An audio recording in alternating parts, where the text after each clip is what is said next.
مستعجلين على الجوائز عشان كده مش هطول. الحمد لله رب العالمين، نحمده سبحانه وتعالى ونستهديه ونستغفره ونصلي ونسلم على المبعوث رحمة للعالمين سيدنا محمد وعلى آله وصحبه وسلم تسليما كثيرا. الله أكبر ولله الحمد. أيها الأحباب الكرام، شاء الله عز وجل أن يفرح المسلمون بعد طاعة، فيأتي عيد الفطر بعد شهر رمضان وبعد الصيام والصلاة والذكر والاعتكاف وما في شهر رمضان من أعمال الطاعة، ثم يأتي بعد ذلك الفرحة ويأتي عيد الفطر، ثم شاء الله عز وجل أن نفرح في عيد الأضحى المبارك بعد العشر الأوائل من ذي الحجة التي يقول عنها بعض العلماء أنها أفضل حتى من العشر الأواخر في رمضان، وما بها من صيام وما بها من ذكر وما بها من حج بيت الله الحرام، ثم تأتي الفرحة في هذا اليوم يوم عيد الأضحى المبارك. ويريد الله سبحانه وتعالى أن نفرح دائما بعد طاعة، وهذا معنى قوله سبحانه وتعالى: قل بفضل الله وبرحمته فليفرحوا هو خير مما يجمعون. أيها الأحباب الكرام، هذا العيد يذكرنا بالإصلاح، يذكرنا بصاحب يعني الأضحية، صاحب سنة الأضحية في هذا اليوم سيدنا إبراهيم الخليل عليه الصلاة والسلام، الذي كان وحده أمة، الذي قال عنه الله سبحانه وتعالى: إن إبراهيم كان أمة.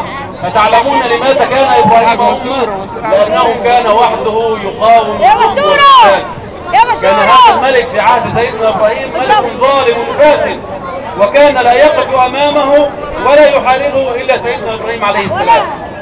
أيها الأحباب الكرام، إذا كان سيدنا إبراهيم وحده قد وقف أمام الحاكم الظالم، فما بالكم بنا نحن جميعا؟ فما بالكم بكل المسلمين؟ ألا نستطيع أن نقف أمام الحاكم الظالم ونقول له قف عند حدك؟ نستطيع إن شاء الله، نستطيع أن نفعل ذلك. أيها الأحباب الكرام، إذا كان الله عز وجل قد سلط علينا فيما مضى حكاما ظلمة، يعني أذاقونا الذل والهوان فيما سبق، أكرمنا الله عز وجل بهذه الثورة المباركة، وأكرمنا الله عز وجل بهذه الحرية.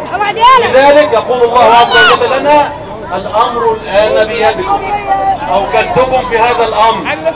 هذه الانتخابات قادمة، والله عز وجل يقول لنا: أنتم ستختارون حكامكم، فإذا اخترتم حكامكم بما يرضي الله فكانوا يعني إن شاء الله حكام عدل، وإن اخترتم لأسباب أخرى، لقرابة أو لأي سبب آخر، فالله عز وجل سيولي عليكم ما تختارون. فنسأل الله سبحانه وتعالى أن نحسن الاختيار كما قال، يعني كما نعلم جميعا أن أسس الاختيار هي القوة، وأن يكون قويا وأمينا، مش كده؟ إن خير من استأجرت القوي الأمين. فيجب أن يعني يجب علينا جميعا أن نتحرى الدقة في اختيار من يمثلنا سواء في مجلس الشعب أو في الرئاسة، لأن الله سبحانه وتعالى أوكل إلينا الأمر. فهل سنختار القوي الأمين أم سنختار الصديق أم سنختار صاحبي أم أختار قريبي أم أختار مين؟ فلا بد أن نحسن الاختيار في هذه المرة، لأن مستقبل مصر ومستقبل العالم الإسلامي كله مرهون بمجلس الشعب اللي جاي.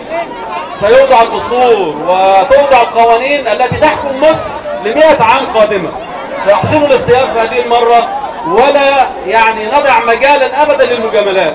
لابد أن يكون الذي نختاره في مجلس الشعب شخص يصلح لهذا المكان، لا يصلح أن يكون قويا فقط، ولكن لابد أن يكون قويا أمينا. أيها الأحباب الكرام، لا نطيل عليكم أكثر من ذلك، لأن عارف كلكم مستنيين الجوائز، وكل عام وحضراتكم بخير، والسلام عليكم ورحمة الله وبركاته.